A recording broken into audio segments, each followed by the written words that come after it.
बिहार की राजनीति में एक नया अध्याय शुरू हो चुका है। लालू प्रसाद यादव, नीतीश कुमार और रामविलास पासवान जैसे दिग्गज नेताओं के बाद तेजस्वी यादव, चिराग पासवान और निशांत कुमार जैसे युवा नेता बिहार के केंद्र में आ रहे हैं। वैसे अगर देखा जाए तो बिहार की सियासत एक नई करवट लेती हुई नजर आ रही है।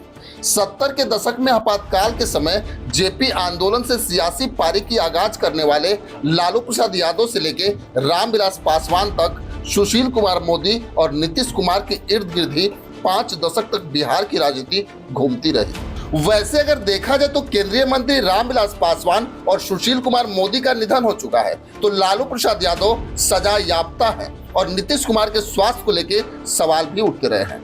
वैसे अगर देखा जाए तो लालू प्रसाद यादव, नीतीश कुमार और रामविलास पासवान के दौर से बिहार की सियासत अब बाहर निकलने को बेकरार दिख रही है। 80 के दशक में जन्मे युवा नेताओं की बहार दिखने लगी है। रामविलास पासवान की विरासत संभालने वाले चिराग पासवान हो या फिर लालू यादव के सियासी वारिस माने जाने वाले तेजस्वी यादव हो, और यही नहीं, नीतीश कुमार के बेटे निशांत कुमार की सियासी लॉन्चिंग की तैयारी भी जोरों पे है। वैसे तो बिहार की सियासत के बेताज बादशाह लालू प्रसाद यादव को कहा जाता था।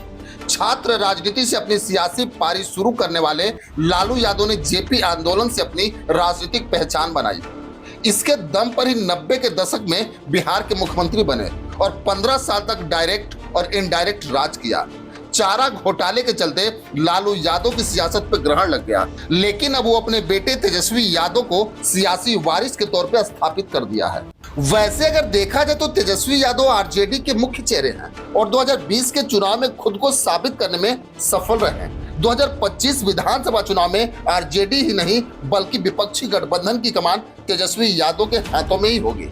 तेजस्वी यादव के नेतृत्व और चेहरे पे महागठबंधन बिहार चुनाव में किस्मत आजमा सकता है। वहीं अगर दूसरी तरफ देखा जाए तो जेपी आंदोलन से निकले रामविलास पासवान बिहार की राजनीति में दलित चेहरा बन के उभरे थे। बिहार की सत्ता की कमान भले ही रामविलास पासवान नहीं संभाल सके, लेकिन केंद्र की राजनीति में अपना पूरा दखल रखा।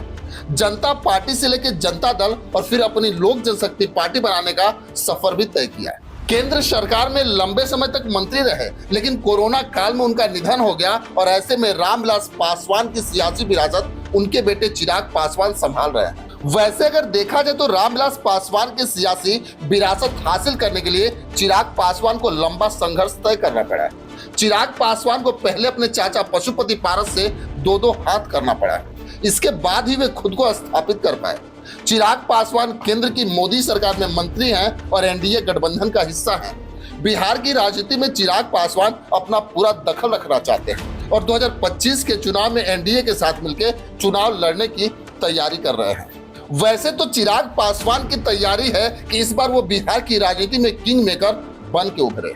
वहीं अगर देखें तो मुख्यमंत्री नीतीश कुमार 2 दशक से बिहार की राजनीति के धुरी बने हुए हैं। 70 के दशक में राजनीतिक पारी का आगाज करने वाले नीतीश कुमार 2005 में पहली बार बिहार के मुख्यमंत्री बने और उसके बाद से बिहार की राजनीति को अपनी मुट्ठी में रखा। हालांकि नीतीश कुमार की सेहत ठीक नहीं रहने की बात आए दिन सामने आती भी रही है।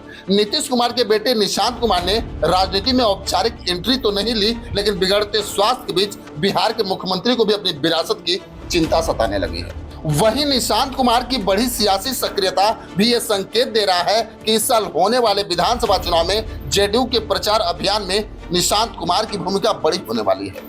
माना तो यहां तक जा रहा है कि जल्द ही निशांत कुमार की सियासी पारी के आगाज का ऐलान हो सकता है। वैसे में आप कमेंट बॉक्स में हमें जरूर बताएंगे कि इन तीनों में बिहार की सियासत का असली चाणक्य 2025 में कौन बनेगा। बस आज के लिए इतना ही, फिर मिलेंगे। जय हिंद।